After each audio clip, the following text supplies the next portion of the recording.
getting married. I'm sorry, what did you say? I'm engaged. I'm getting married. Good night, Mr. Banks. Drive carefully. Don't forget to fasten your condom.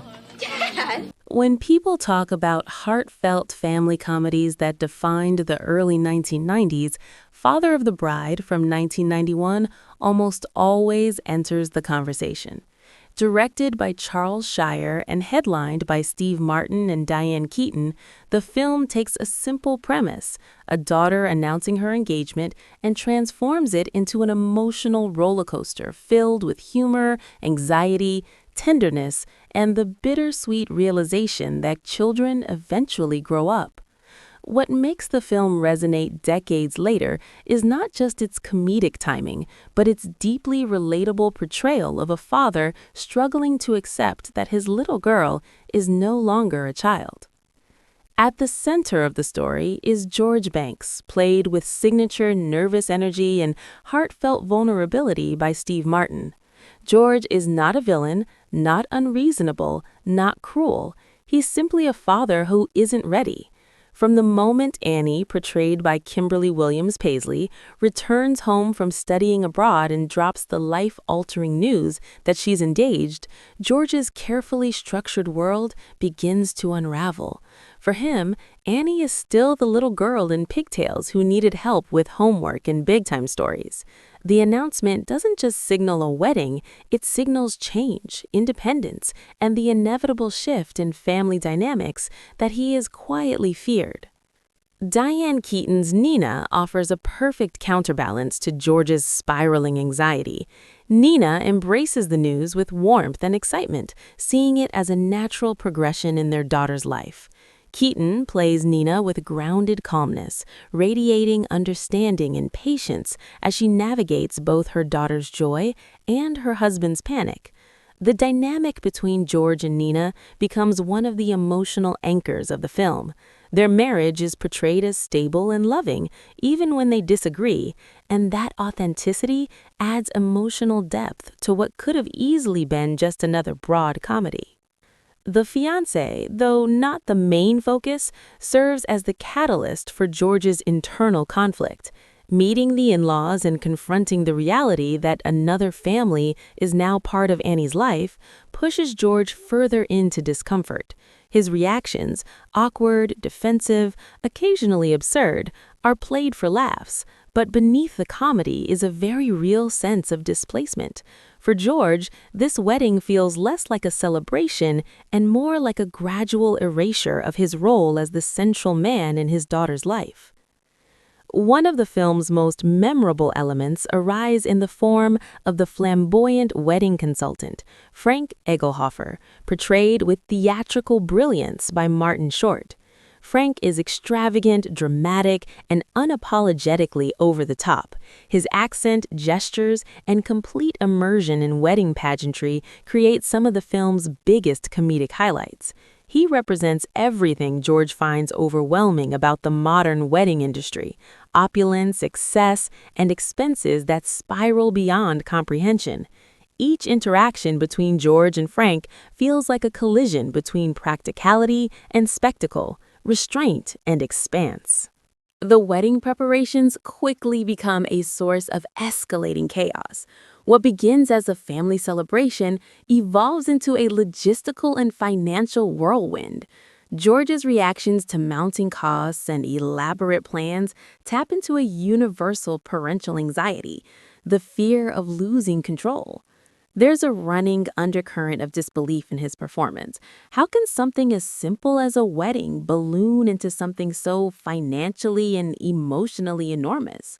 Steve Martin's physical comedy shines during these moments, whether he's spiraling into exaggerated fantasies about the cost of hot dogs or stumbling through awkward social encounters. Yet the humor never feels detached from emotion. Every comedic beat is rooted in George's genuine love for Annie. The film also subtly explores generational shifts. Annie's vision of marriage and adulthood reflects a more modern, independent outlook compared to her father's traditional sensibilities.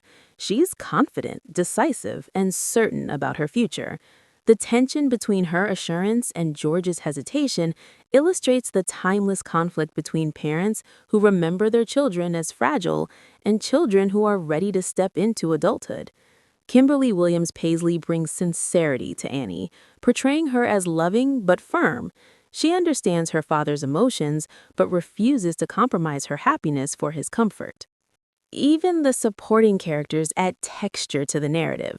George and Nina's younger son, played by Kieran Culkin, provides moments of dry humor and youthful perspective. His presence reinforces the idea that life in the Banks household continues to evolve.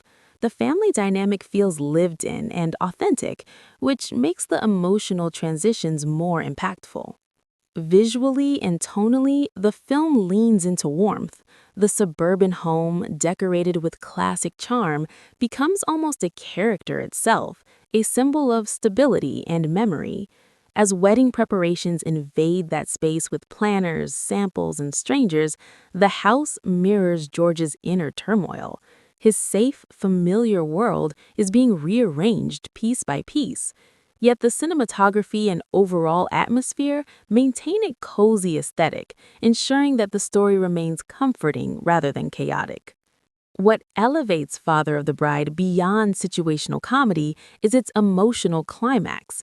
As the wedding day approaches, George is forced to confront his feelings head-on.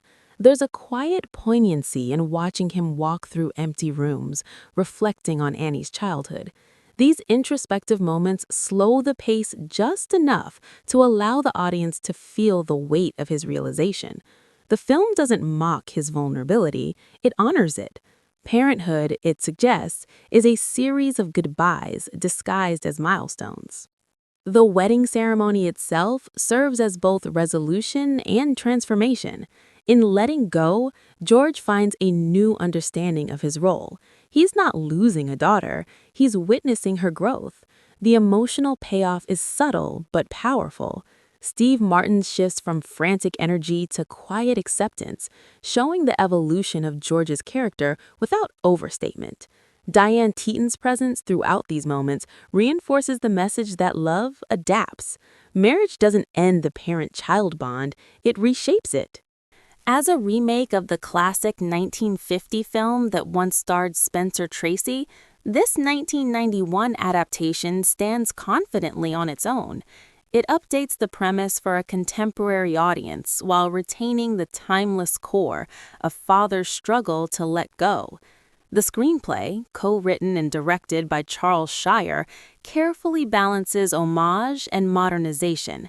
Instead of relying solely on nostalgia, it leans into character-driven humor and emotional authenticity. The chemistry among the cast is a significant factor in the film's lasting appeal. Steve Martin's comedic instincts mesh seamlessly with Diane Keaton's warmth and Martin Short's theatrical flair.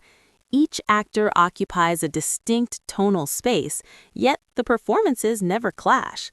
The humor ranges from physical gags to witty dialogue to situational absurdity, creating a layered comedic experience that appeals across generations. Over the years, Father of the Bride has maintained a strong cultural presence. It's frequently revisited during wedding season, family movie nights, and discussions about iconic romantic comedies. The film's influence can be seen in later family-centered wedding narratives that blend humor with heartfelt reflection. Its ability to speak to both parents and children ensures its continued relevance. What truly anchors the film is its understanding of love in multiple forms. There's romantic love between Annie and her fiancé, steadfast marital love between George and Nina, and the enduring, protective love of a father for his daughter. The story acknowledges that love is not static. It evolves with time. The anxiety George experiences stems from love, not selfishness. That nuance prevents the character from becoming a caricature. The pacing of the film mirrors the emotional journey. Early scenes are light and comedic, filled with disbelief and frantic reactions. As the story progresses, the tone deepens. The humor remains, but it's intertwined with reflection. By the final act, laughter and tears coexist naturally. This tonal balance is a testament to Charles Shire's direction and the cast's commitment to sincerity. Even the smaller comedic sequences, such as George's exaggerated meltdown over wedding costs or his awkward attempts to maintain composure in front of the in-laws, are carefully constructed. They aren't random sketches, they are expressions of character. Each moment reveals something about George's internal struggle. The film trusts its audience to see beyond the jokes and recognize the emotional stakes. Diane Keaton's performance deserves particular attention. Nina could have been written as merely the calm wife, but Keaton infuses her with dimension. She's not dismissive of George's fears, she empathizes while encouraging growth. Her scenes with Annie highlight a different facet of parenthood, one that embraces change with grace. Together, George and Nina represent two sides of the same coin, illustrating that there is no single correct way to process life transitions. Martin Short's Frank, meanwhile, embodies theatrical escapism. His elaborate wedding visions contrast sharply with George's practical concerns. Yet, even Frank's extravagance serves a narrative purpose. He forces George to confront the absurdity of his resistance. In a way, Frank becomes an unlikely catalyst for acceptance, pushing events forward with relentless enthusiasm. The film's humor has aged well because it is rooted in universal experience rather than fleeting trends. The anxiety of meeting future in-laws, the shock of unexpected expenses, the emotional weight of giving a speech at a wedding, these are timeless scenarios. The specificity of George's reactions make them relatable, not dated. Ultimately, Father of the Bride is less about the wedding and more about identity. George must redefine himself not just as Annie's father, but as a man navigating midlife change. The story gently suggests that growth doesn't stop in adulthood. Parents evolve alongside their children. That thematic layer adds sophistication beneath the comedic surface. By the time the credits roll, the audience feels a sense of completion. The chaos has settled, the celebration has concluded, and a new chapter has begun. The film leaves viewers with warmth rather than spectacle. Its legacy lies in its emotional authenticity, its memorable performances, and its enduring message that letting go is an act of love.